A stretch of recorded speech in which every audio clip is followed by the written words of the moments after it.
There is a particular silence that follows the moment. Someone finally stops chasing you. It is not loud. It does not announce itself with slammed doors or raised voices. It arrives quietly, a message left on read, a chair that stays empty, a name that no longer appears on a screen. And it is in that silence, that abrupt and unfamiliar quiet, that the people who once dismissed you, who once treated your presence as guaranteed, begin to feel something they never expected to feel: regret. Not because you punished them, not because you screamed or begged or demanded to be seen, but because you simply stopped. You became still. You became whole without them, and there is nothing on this earth more disorienting to a person who took you for granted than watching you walk away complete. Today we are going to walk through 9 attitudes, ancient, unshaken, deeply stoic in their architecture, that do not seek revenge, do not seek attention, and do not seek to make anyone suffer. And yet, paradoxically, these are the exact attitudes that make the very people who once overlooked you turn around, sometimes years later, and chase you with a desperation they cannot explain even to themselves. Stay until the end, because the 9th attitude is the one almost no one has the discipline to practice, and it is the one that changes everything. Welcome back to Wisdom of the Stoics, the place where the oldest philosophy in the Western world meets the newest wounds of modern life. If you are new here, we take the teachings of Marcus Aurelius, Epictetus, and Seneca, and we apply them, plainly and honestly, to the situations you are actually living through: heartbreak, betrayal, self-doubt, ambition, and the quiet war of becoming who you were meant to be. If that sounds like something you need today, consider subscribing. It costs nothing, and it means everything to a channel built entirely on ideas rather than noise. Now, let's begin. There is a temptation, when we feel unvalued, to imagine that the solution is escalation. Say more, explain more, prove more, beg subtly or openly to be seen the way we know we deserve to be seen. The Stoics would have found this approach not just ineffective, but philosophically backwards. Epictetus divided the world into 2 categories: things within our control and things outside of it. Our judgments, our choices, our effort, our character, these belong to us. Other people's perception of our worth, their timing, their regret, their eventual chasing, these do not belong to us. They never did. And here is the strange, almost mathematical truth hidden inside this teaching. The moment you stop trying to manufacture someone's respect and instead pour that same energy into your own prohairesis, your own inner faculty of choice and character, you become, without even intending to, magnetic. Not because you performed indifference, because you actually became indifferent to their opinion of you and built something real in its place. This is not a video about manipulation tactics. We are not here to teach you tricks to make an exie jealous or a boss regretful through calculated silence. We are here to teach you something slower, sturdier, and infinitely more powerful. How to become the kind of person whose absence creates a vacuum nobody else can fill, as a side effect of finally valuing yourself the way Marcus Aurelius valued his own inner citadel. Let me introduce you to 3 people whose stories will walk beside us through this video. Eleanor, a woman who spent 4 years making herself smaller for people who never once made room for her. James, a man who confused loyalty with self-erasure until his very silence became the loudest thing about him. And Marco, who learned, almost too late, that the world does not chase what is given freely. It chases what it senses it might lose. Their stories are composites, but I promise you, you will recognize yourself in at least one of them before this video ends. Let's begin with attitude number 1. Attitude number 1. The stillness of unexplained silence. Eleanor had a habit for years of narrating her own worth. In group chats, in family dinners, in relationships, she would explain, defend, and clarify herself constantly, as though her value were a court case that needed constant relitigation. "I just don't want you to think I'm being difficult," she'd say. "I just want to explain why I felt hurt.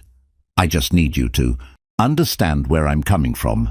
Marcus Aurelius wrote something in his private notebook, never intended for publication, that cuts directly against this instinct. He reminded himself again and again that he did not need to explain his reasoning to those who would not listen with good faith. If it is not right, do not do it, he wrote. If it is not true, do not say it. Notice what is absent from that instruction. There is no clause about convincing anyone else of your rightness. The Stoic obligation is to align with truth and virtue internally. It is not to win the argument externally. Elena's turning point came on an ordinary Tuesday. A friend, one she had bent over backward for repeatedly, cancelled on her for the fourth consecutive time, this time for something trivial. In the past, Elena would have sent a paragraph. She would have explained how it made her feel, cited the pattern, asked for change. This time she typed one sentence, "No worries," and then she put the phone down and did not pick it up again that night. No confrontation, no lecture, no performance of hurt feelings designed to extract an apology. Just stillness. Here is what almost nobody expects. Unexplained silence is disorienting to people who are used to being chased. When you stop narrating your hurt, stop justifying your boundaries, stop performing the emotional labor of managing someone else's guilt, you remove their ability to argue with you, because there is nothing being offered for them to argue against. Silence cannot be debated.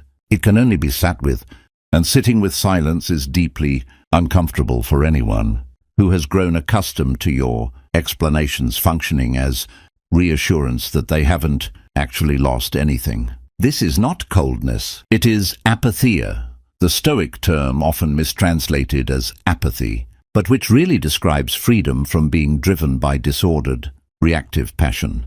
You are not suppressing emotion, you are simply refusing to let your emotion become a performance staged for someone else's benefit. Within 3 weeks, that same friend who had cancelled on Elena 4 times began reaching out first. Small things at first.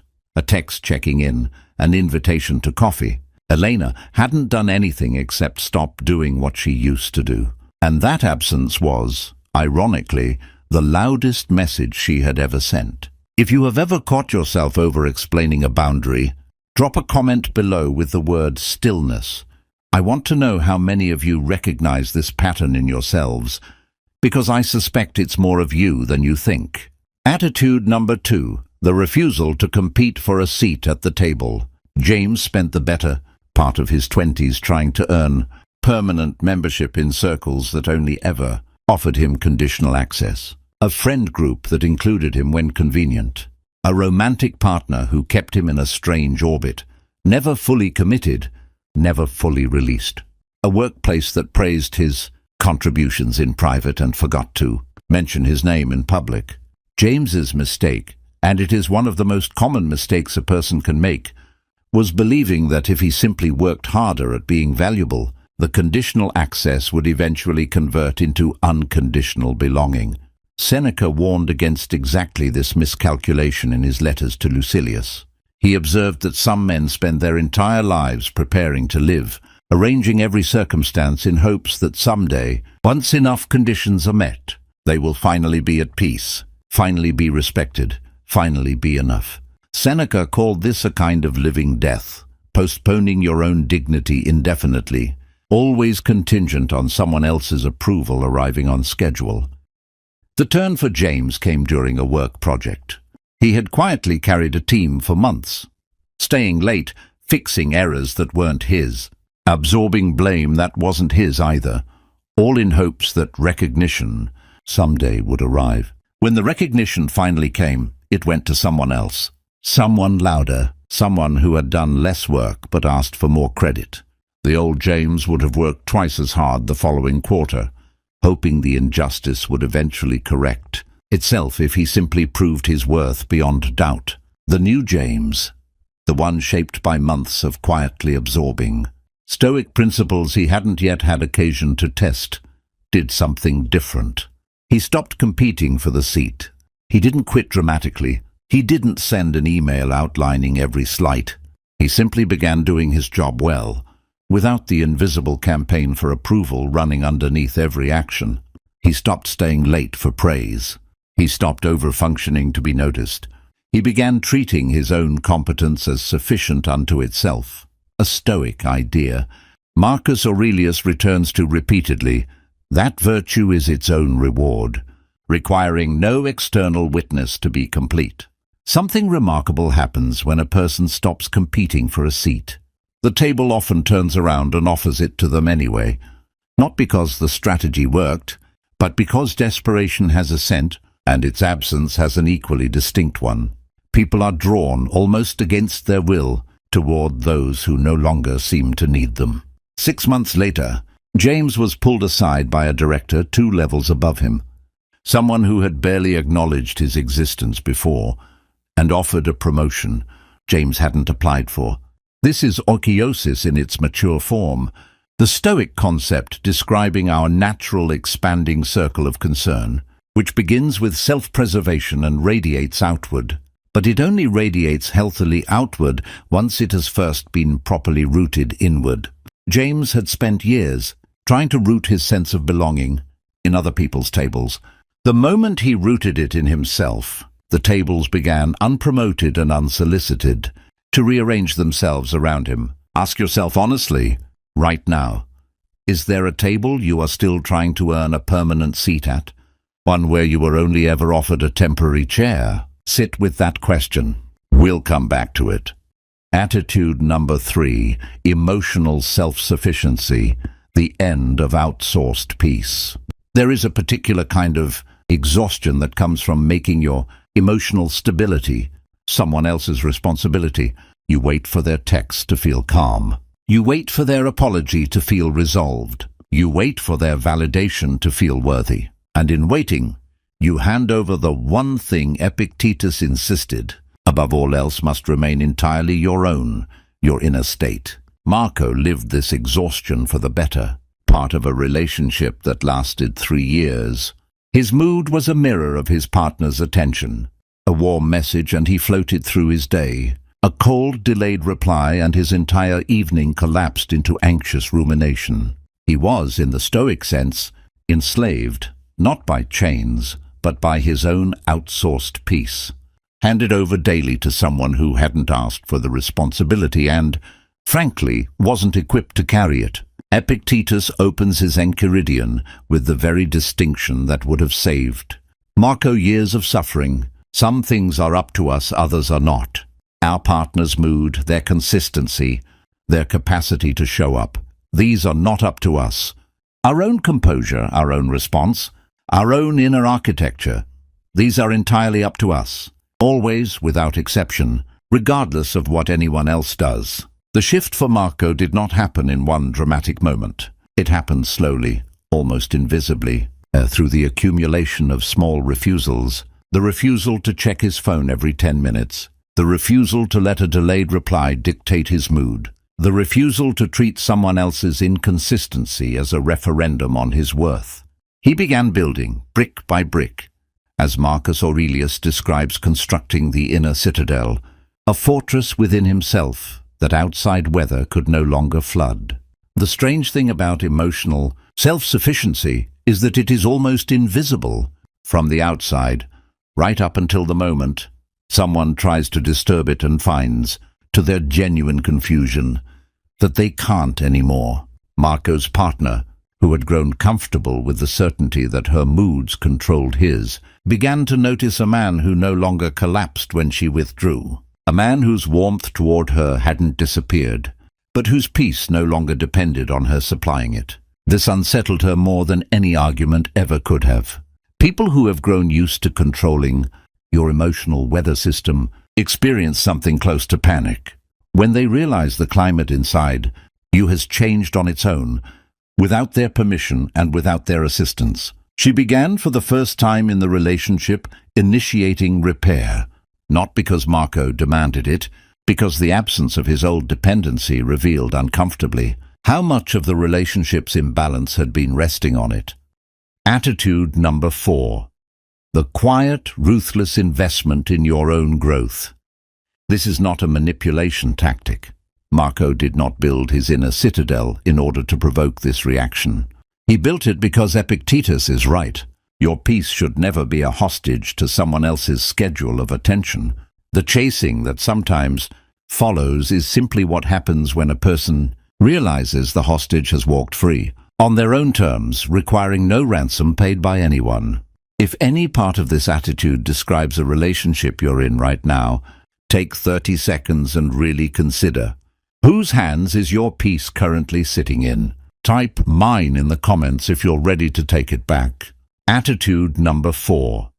The quiet, ruthless investment in your own growth. There is a version of self-improvement that is, itself, a kind of begging, going to the gym to look good for someone, learning a new skill to impress someone, becoming better in order to finally deserve someone's attention. This is self-improvement wearing the mask of self-respect while still, underneath, orbiting entirely around another person's gaze. Then there is a different version, the version the Stoics actually taught, where growth is undertaken with total indifference to whether anyone is watching at all. Eleanor, whom we met earlier, entered this attitude almost by accident, after she stopped over-explaining herself to people who didn't deserve the explanation. She found herself with an unusual surplus. Hours in the evening, she used to spend drafting long messages, justifying her feelings, energy she used to spend anticipating other people's reactions. She didn't know what to do with the surplus at first. So she picked up an old interest she'd abandoned years earlier, painting. She didn't post it anywhere. She didn't tell anyone. She painted badly, then less badly, then genuinely well over the course of about a year, in near total privacy. Marcus Aurelius wrote to himself, again, in notes never meant for an audience, that the tranquility we seek is available to us the moment we retreat into our own mind, our own reasoning, our own discipline, regardless of external circumstance. Elena's painting became, without her fully realizing it, a practical exercise in exactly this retreat. What she could not have predicted was how this quiet, unwitnessed investment in herself would eventually ripple outward. A year later, at a gathering she almost didn't attend, someone noticed a photograph of one of her paintings on her phone's lock screen and asked about it. The friend group that had once treated her as an afterthought suddenly saw a dimension of her they hadn't known existed, not because she announced it, but because it had simply, quietly, become undeniably real. There is something the Stoics understood intuitively that modern psychology has only recently caught up to. People are not drawn to declarations of worth. They are drawn to the evidence of a life being well lived, evidence that requires no explanation because it speaks for itself. When you invest ruthlessly and quietly in your own growth, not to prove anything to anyone, but because Marcus Aurelius reminds us that our remaining time is genuinely, uncomfortably limited and wasting it waiting for others. Approval is its own tragedy. You generate a kind of gravity. People who once overlooked you begin, almost helplessly, to notice the orbit shifting. This is memento mori in practical form. Remembering that your time is finite is not meant to produce despair. It is meant to redirect your energy away from the exhausting project of being chosen by others and toward the sturdier project of becoming someone worth choosing, first and primarily, for yourself. Before we continue to Attitude 5, I want to ask you something honestly. If you've made it this far, you're clearly someone who takes their own growth seriously, and that already puts you ahead of most people who will never do the quiet work required to become the kind of person others regret losing. If this video is resonating with you, hit the like button now. It genuinely helps this channel reach more people who need to hear these ideas, and it costs you nothing but a second of your time. And if you haven't yet subscribed, consider joining the small but growing community of people here who are choosing philosophy over impulsivity and character over chaos. Now, let's continue, because Attitude 5 is where things get uncomfortable for anyone who is ever confused. Peacekeeping with self-abandonment. Attitude number 5, the end of peacekeeping at your own expense. James's story returns here in a different chapter of his life. Long before the workplace incident, James had been, by his own admission, a chronic peacekeeper. In every disagreement, he was the one who apologized first, even when he hadn't been wrong. In every group decision, he was the one who deferred, even when his preference had been reasonable. He believed, quietly and without ever examining the belief closely, that keeping the peace was the same thing as being good. Epictetus would have gently corrected this belief. He taught that virtue requires the courage to speak truthfully and act rightly, even when doing so disturbs a false peace, a peace that was never real to begin with. Only a truce maintained by one person's constant self-erasure. A peace purchased at the price of your own dignity is not peace. It is a slow, ongoing surrender. The moment that cracked this pattern for James was small, almost embarrassingly so. A friend suggested in front of others that James's opinion on a shared project didn't really matter that much, since he wasn't really the creative type. The old James would have laughed it off, agreed even, to keep the room comfortable. The new James, the one who had begun slowly to internalize the Stoic distinction between what is and isn't within his control, said simply, "I disagree, and I'd like to be included in that decision." No raised voice, no dramatic confrontation, just a plain, undefended assertion of his own standing. The room went quiet. For a moment, the particular quiet that follows when someone stops performing smallness. And something shifted. Not immediately, not dramatically, but unmistakably. People who had grown used to James absorbing every slight without resistance began, slowly, to treat him with a degree of consideration they hadn't extended before. Not because he demanded respect, but because he stopped rehearsing its absence. Marcus Aurelius wrote that it is not events that disturb people, but their judgments about events.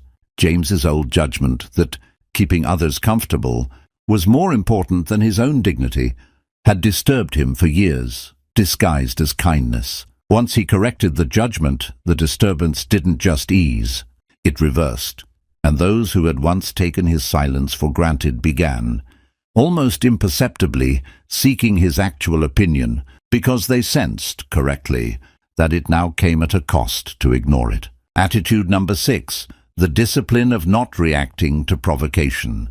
There is an old story about Marcus Aurelius that captures this attitude perfectly.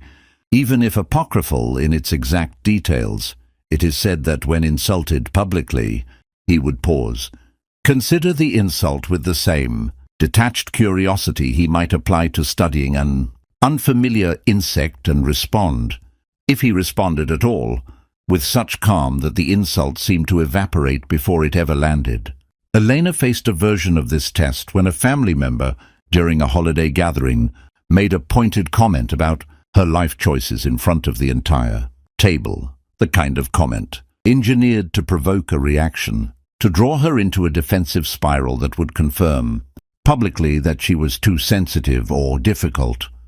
The old Elena would have taken the bait immediately, defending herself passionately, inadvertently proving the very narrative the comment was designed to establish. The Elena who had spent a year quietly painting, quietly building her inner citadel, did something different. She smiled, genuinely, not performatively, and said, "That's an interesting way to see it," before returning calmly to her meal. There was no counterattack, no defensive monologue, no visible disturbance at all. And here is the part almost nobody expects. Provocations that fail to provoke become, very quickly, embarrassing for the person who issued them. The family member, who had expected a reaction to feed off of, was left holding an insult that had nowhere to land. The table's attention, rather than turning against Elena, turned uncomfortably toward the relative who had tried and failed to unsettle her. Epictetus taught that no one can insult you without your cooperation, your agreement, internally, that the insult is deserved, or that it threatens something real. Elena's calm was not suppression. It was the genuine absence of that internal agreement. She simply did not believe, at the level that mattered, that this person's opinion had jurisdiction over her worth. This is one of the most powerful attitudes on this list, precisely because it is the hardest to fake. You cannot perform calm under provocation for very long. Eventually, the mask slips if the underlying belief hasn't actually changed. But when it has genuinely changed, when you have done the internal work Epictetus prescribes, provocation simply stops working on you, and people who once relied on your predictable reactions to feel a strange sense of control begin disoriented, to lose their grip on you entirely. Have you ever refused to take someone's bait and watched them scramble to recover? Tell me about it in the comments. These stories are some of my favorite to read. Attitude number 7. The protection of your own time and attention. Seneca opens one of his most famous letters, On the Shortness of Life, with an observation that still lands with force nearly 2,000 years later. It is not that we have too little time, but that we waste so much of it. And nowhere is this waste more common than in the countless hours people spend making themselves available to those who show no urgency in return. Marco, after rebuilding his emotional self-sufficiency, noticed a pattern he had never questioned before. He was always the first to respond, always the one who rearranged his schedule to accommodate others, always available on a moment's notice for people who took days to reply to him. He had, without realizing it, made his time a kind of open buffet, free, unlimited, and therefore, in the strange economics of human attention, undervalued. The shift began with something small. A friend who habitually cancelled plans last minute proposed a new outing. Instead of immediately clearing his schedule, as he always had, Marco checked his calendar honestly and replied 2 days later, "I can do the following weekend." Not cold, not punishing, simply realistic and no longer instantly available on command. The friend's response surprised him. Instead of the mild indifference Marco expected, there was a scramble to accommodate his timeline instead of the reverse. Something about Marco's time suddenly having visible limits made it, paradoxically, more valuable in the friend's eyes. Seneca would recognize this immediately. He observed that people guard their property, their money, their possessions fiercely, but hand over their time, the only truly non-renewable resource, to anyone who asks, as though it costs them nothing. When Marco began treating his time the way Seneca insisted it should be treated, as the most precious thing he owned, not to be distributed carelessly to those who had shown no comparable regard for it, the people around him recalibrated, almost instinctively, how much they valued access to him. This is not gamesmanship. It is simply honesty about what your time actually costs you, communicated not through explanation but through the plain fact of your calendar no longer bending instantly for everyone. Attitude number E, the acceptance that some people will never appreciate you, and the peace that follows. This attitude may be the most quietly radical one on this list, because it asks you to release something almost everyone secretly clings to, the hope that if you simply become good enough, patient enough, understanding enough, the person who has never valued you will finally see you clearly.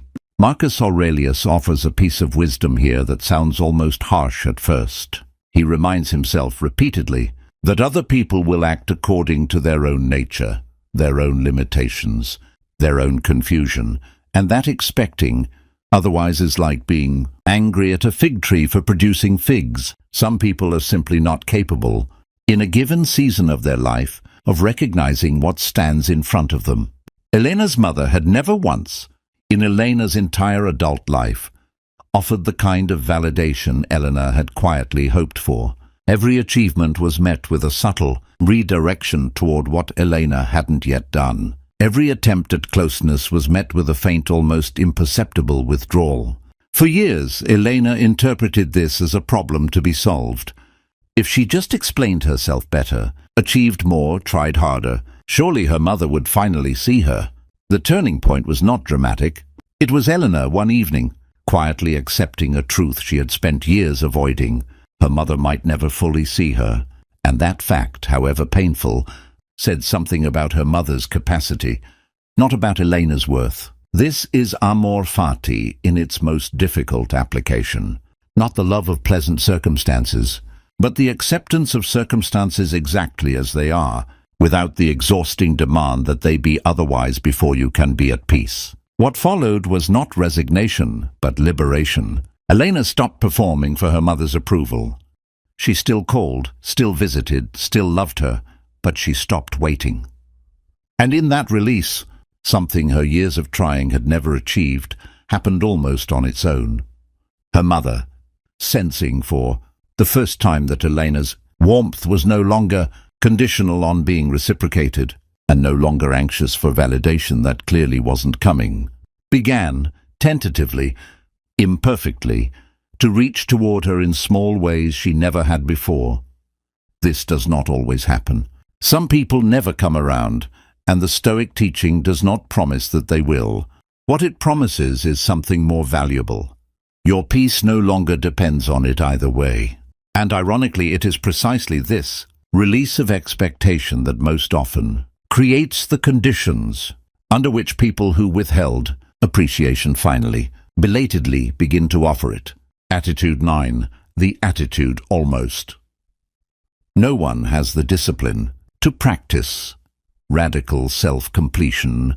Come now to the 9th attitude, the one I promised you at the very beginning of this video, the one that changes everything, and the one that almost no one has the discipline to fully practice, because it requires giving up the last hidden hope most people carry without even realizing it, the hope that someone else's eventual regret will complete something inside of us.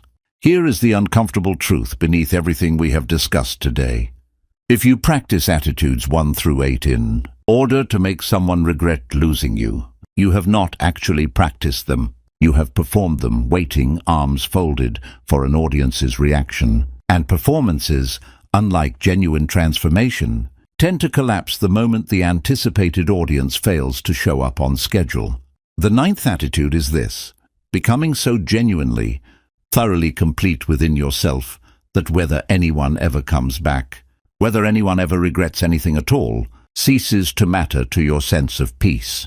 Marco reached this point roughly 2 years after his relationship ended, the relationship where he had once outsourced his entire emotional weather system to someone else's attention. He had done all the work, built his inner citadel, protected his time, refused provocation, accepted what he could not control. And then, one afternoon, his former partner reached out. The chasing that so many people quietly hope for eventually arrived, an earnest message expressing regret, wanting to reconnect.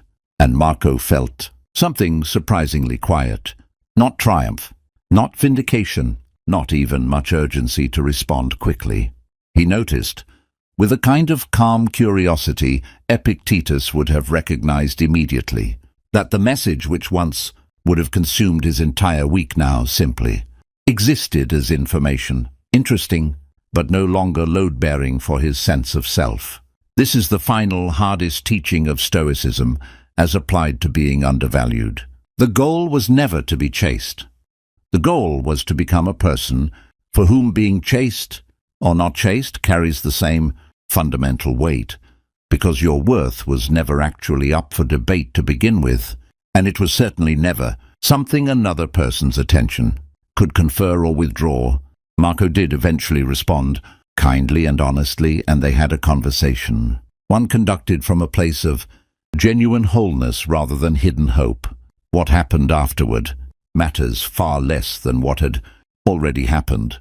Before that message arrived, Marco had already, quietly, completely, come home to himself. This is the paradox the entire video has been circling.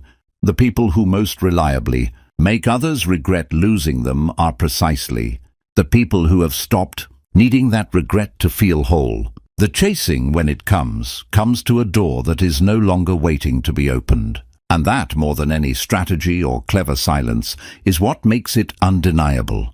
Let's return for a moment to where we began. That quiet corridor, that single candle flame, that particular silence that follows when someone finally stops chasing. Elena, James, and Marco each walked through that silence in their own way. Elena learning that her stillness needed no explanation. James learning that a seat at someone else's table was never worth earning through self-erasure. Marco learning that his peace was never anyone else's to hold, and that even regret, when it finally arrived, could not shake a foundation that no longer depended on it. None of them set out to make anyone chase them. That was never the point, and if it becomes your point, you will find these attitudes strangely resistant to being used as tools, because they only work, truly work, when they stop being strategies and become simply who you are. Marcus Aurelius wrote, near the end of his private meditations, something that feels like the truest closing thought we could offer here. That very little is needed to make a happy life. It is all within yourself, in your way of thinking, not in someone else's eventual regret, not in their belated chasing, in your own way of thinking, available to you the moment you choose to claim it. The people who didn't value you may come back. They may not. Both outcomes can coexist peacefully with a life that has already, quietly, become whole without their permission. If even one of these 9 attitudes struck something in you today, I'd genuinely love to know which one in the comments below, not for the algorithm, though it does help, but because this community has become one of the most thoughtful spaces on this platform, and your reflections often teach the rest of us as much as the videos do. If this video gave you something to sit with, consider subscribing to Wisdom of the Stoics. We release new explorations of ancient philosophy applied to modern struggles regularly, and there is a good chance the next one will speak directly to whatever you're carrying right now. And if you know someone who has been quietly shrinking themselves for people who never deserved that sacrifice, share this with them. Sometimes the kindest thing you can hand someone is not advice, but permission. Permission to finally stop chasing and start becoming complete. Until next time, walk your path with dignity. Guard your peace like Marcus Aurelius guarded his. And remember, you were never required to earn a place that was only ever yours to claim.